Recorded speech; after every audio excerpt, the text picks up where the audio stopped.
15 సంవత్సరాల అనుభవం ఆంధ్ర, తెలంగాణ, కర్ణాటక, తమిళనాడులో లక్షల మంది నమ్మకమైన కస్టమర్ల సంతోషాలకు నిలయమైన మీ నివాసానికి అందమైన చిరునామా. పవన్ గారితో జర్నీ ఎలా అనిపించింది? It's fantastic. ఎందుకంటే ఫస్ట్ అండ్ ఫార్మోస్ట్ ఈ ఆల్సో డైరెక్షన్ చేశారు ఆయన. సో ఆయన కూడా మైండ్ సెట్, ఆయనకు ఎక్స్పీరియన్స్ ఉంది. ప్లస్ ఆన్ సెట్ ఇంప్రూవైజేషన్స్ చాలా నేర్చుకోవచ్చు ఆయన దగ్గర. It's not about who is as a personality, but as a technician and an actor చాలా నేర్చుకోవచ్చు. It's fantastic working with him because inputs he gives. ఒక scene ఇలా ఉందంటే ఇది వద్దు ఇలా చేద్దాం అని చెప్పి ఆయనే ఆ టేక్ ఓవర్ చేసి ఆ సీన్ని సీక్వెన్స్ చేయడం, దానికి inputs its very very good. అంటే that is what I took back most from this film. Okay, అంటే ఒక బిగ్ స్టార్ అండర్స్టూడ్, కానీ ఫర్ హిమ్ స్టిల్ మూవీ ఆ సీన్ ఇస్ ఇంపార్టెంట్. ఆ సీన్ సరిగా రావాలి. ఇప్పుడు కొంతమంది ఉంటారు బిగ్ స్టార్ అంటే అది సీన్ ఎలా ఉన్నా ఆయనే చూస్తారు కాబట్టి, బట్ నో, ఆయనకు ఆ సీన్ సరిగా రావాలి, దానికి అవుట్పుట్ సరిగా ఉండాలి. Let's make it the best. Betterment ఎప్పుడు చూస్తారు. So I learn that a lot and it was fantastic. And of course ఆయన డిసిప్లిన్, ఎస్పెషలీ డిప్యూటీ సీఎం అయిన తర్వాత హౌ హీ హ్యాండిల్డ్ బోత్. కొన్నిసార్లు ఆయన షూటింగ్ వస్తారు, ఒక షార్ట్ జరుగుతూ ఉంటే సడన్ గా ఎమర్జెన్సీ కాల్ వస్తుంది, సడన్ క్యాబినెట్ మీటింగ్ ఉంది, ఇది ఉంది అని, he'll go off, then again he'll come. Switch on switch off. అక్కడ ఇప్పుడు ఆయన ఏదైనా యాక్టింగ్ చేసేటప్పుడు కూడా కెమెరా వెనక ఆయన బాడీ గార్డ్స్ ఎక్కువ ఉండేవారు, ప్లస్ ఐఏఎస్ ఆఫీసర్స్ వీళ్ళందరూ. అంటే ఆయనకి ఇన్ఫర్మేషన్ వస్తూ ఉండేది, ఫోన్లో ఉంటేవారు. సో షార్ట్ మధ్యలో వచ్చి చెవులేదో చెప్పేసి వెళ్ళిపోతారు. హౌ ఈ handle that I don't no. అంటే ఇప్పుడు యాక్టింగ్ చేస్తున్నాం, వీఆర్ డూయింగ్ దట్ సీన్, ఆ సీన్ లో ఫుల్ ఇన్వాల్వ్ అయి ఉన్నాం. నేను వచ్చి సడన్ గా చెవులో చదువు, ఈజ్ డెప్యూటీ సీఎం, సో పెద్ద విషయమే అయి ఉంటుంది, ఓకే అని చెప్పి then back to the scene, cut అనగానే then go there, react to that. అది మళ్ళీ ఆయన చేంజ్ అయిపోతారు ఆటోమేటిక్ గా, మళ్ళీ character switch on switch off. Fantastic. Okay, lovely watching. So ఇప్పుడు సెకండ్ హాఫ్ ఆల్మోస్ట్ ఆయన క్లైమాక్స్ అంతా ఆయన డైరెక్ట్ చేశారు అన్నారు, నిజమా? అదే సెకండ్ హాఫ్ అండి, అంటే మీన్స్ పార్ట్ 2 అదే ఇది సెకండ్ హాఫ్. ఫైట్ సీక్వెన్సెస్ ఆయన కోరియోగ్రాఫ్ చేశారు. Yes, he wanted to, because he is also a martial artist himself. ఈ సినిమాలో కూడా చాలా మంది fight masters from abroad also, foreigners కూడా వచ్చారు. సో అందరు ఇన్పుట్స్ తీసుకుని he wanted to do that sequence like that, so he did it. I think it came out well. As a actor గా బాగా నచ్చిందా మీకు, లేకపోతే యాజ్ అ డైరెక్టర్ గా ఆయన తీసిన డైరెక్షన్ బాగా నచ్చిందా? అంటే ఆయన as an actor of course అండి, ఈజ్ లార్జర్ దెన్ లైఫ్. మీరు డైరెక్టర్ యాక్టర్ కాబట్టి, but it will be, see that's the thing.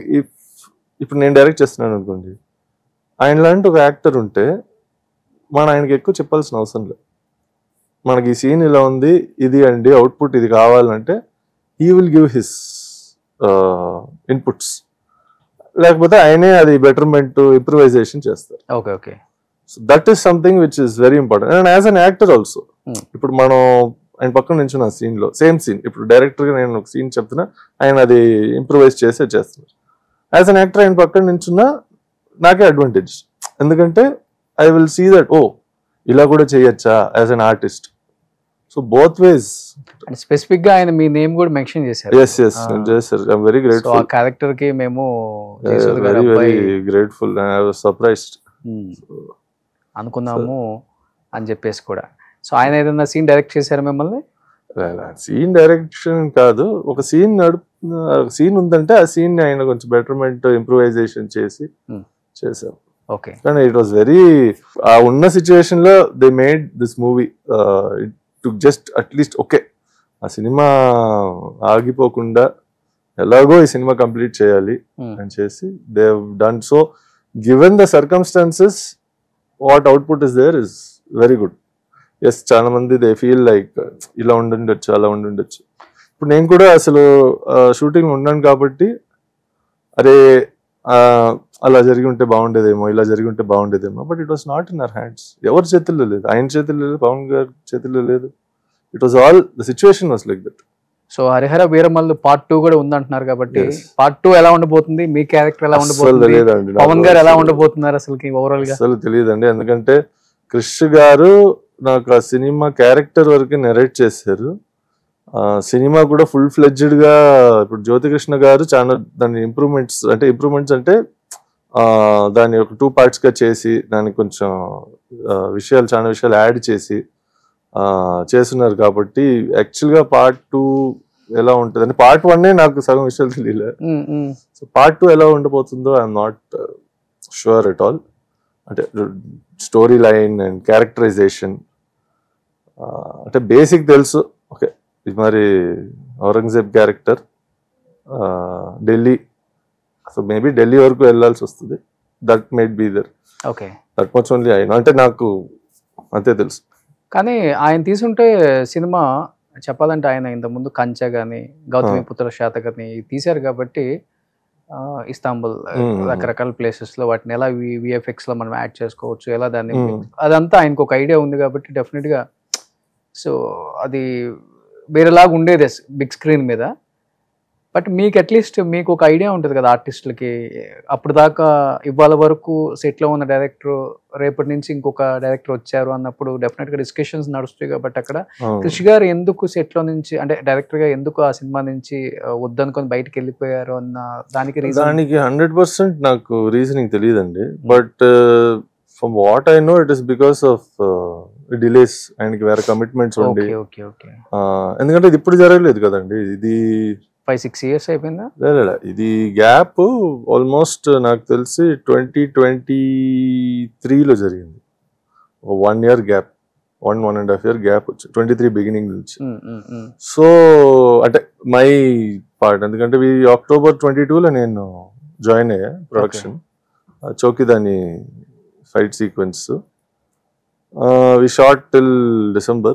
దాని తర్వాత మళ్ళా 1.5 year గ్యాప్ వచ్చింది. సో ఆ గ్యాప్ లో ఐ డోంట్ నో, మేబీ ఆయన వేరే కమిట్మెంట్స్ ఉండడం ఏమో, లేకపోతే యాక్చువల్గా సినిమా వాళ్ళు ఫుల్గా ఆపేసి ఇప్పుడు చేయట్లేదు అని మేబీ ఆ ఆలోచన వచ్చి ఉండొచ్చు. I think that's how Jyothi Krishna he came and took it up. ఆ సినిమా ఆల్రెడీ ఇంత షూట్ చేసాము, ఇంత ఖర్చు పెట్టాము, ఫ్యాన్స్ కూడా ఎదురు చూస్తున్నారు. సో అలా ఆగిపోవడం, నాన్నగారే ప్రొడ్యూసర్ కాబట్టి maybe one of the reason. So అది so he's taken it up as it's very big burden అండి అసలు. Not because of scale of the project, but ఇంకొక డైరెక్టర్ కథని రాసి ఆయనే డైరెక్ట్ చేసి ఆగిపోవడం, మళ్ళీ ఇంకో డైరెక్టర్ వచ్చి ఆ ఫుటేజ్ని చూసి దీన్ని మనం ఏం షూట్ చేసి దాన్ని ఎలా మ్యాచ్ చేయగలుగుతాము, ఇవన్నీ ఇట్స్ టఫ్ జాబ్. సో ఎన్నిసార్లు చూసారు హరిహర వీరమల్లు మీరు? 2 morning show, then night show. Okay, so రెండు మాస్ థియేటరా లేకపోతే నైట్ షో మాస్ థియేటర్ అని వెళ్ళాము. ఎక్కడ? సికింద్రాబాద్ థియేటర్ పేరు మర్చిపోయా, నా ఫ్రెండ్స్ డూకి చేసింది, అదే పేరు ఎందుకు ఇప్పుడు. కానీ ఫుల్ వర్షం, heavy. So theatre was empty unfortunately. So మాకు ఆ ఫీల్ రాలే. మార్నింగ్ షో కుకట్పల్లిలో అది అశోక మాల్ ఐనాక్స్ లో చూసా. సో ఎంప్టీ ఉంది మీరు వెళ్ళినప్పుడు థియేటర్ అంతా? మార్నింగ్ షో అయితే హౌస్ఫుల్ ఐనాక్స్ ది. కానీ వర్షాలు ఇట్స్ క్రేజీ. అంటే ఐఎమ్ షూర్ చాలా మంది వర్షం వల్లే మేబీ రాలేకపోయారు. విందామని మాస్ థియేటర్. కానీ మాస్ థియేటర్ అంటే మేము ఎలా అంటే నేను నా ఫ్రెండ్స్ మామూలు సినిమా మాస్ థియేటర్ కదా. ఇది ఇప్పుడు ఫుల్ కొన్ని సినిమాలు ఎస్పెషలీ బాలకృష్ణ గారి సినిమాలు అయితే you have to watch in mass theatre. Exactly. So మేము ఎప్పుడు ఫస్ట్ డే వెళ్ళిపోతాం మాస్ థియేటర్. సో అదొక వేరే ఎక్స్పీరియన్స్, ఎంజాయ్. అంటే ఫస్ట్ ఒక ½ an hour డైలాగులు వినిపించదు, స్క్రీన్ కనిపించదు, అన్ని విసిరేయడం, ఇది అది చింపేసి. That is the experience. మీరు కూడా మా ప్లాన్ ఏమంటే మార్నింగ్ మంచి థియేటర్లు వెళ్ళి అసలు సినిమా చూద్దాం, దాని తర్వాత నైట్ ఎలాగో సినిమా కనిపించదు కాబట్టి వీళ్ళు అట్లీస్ట్ గెట్ ద ఎక్స్పీరియన్స్ అని. But yeah it was raining heavy. అంటే మేము వెళ్ళడానికి చాలా కష్టపడ్డాం. సుమన్ టీవీలో మీ పర్సనల్ అండ్ బిజినెస్ ప్రమోషన్స్ కోసం కింది నెంబర్కి కాంటాక్ట్ చేయండి.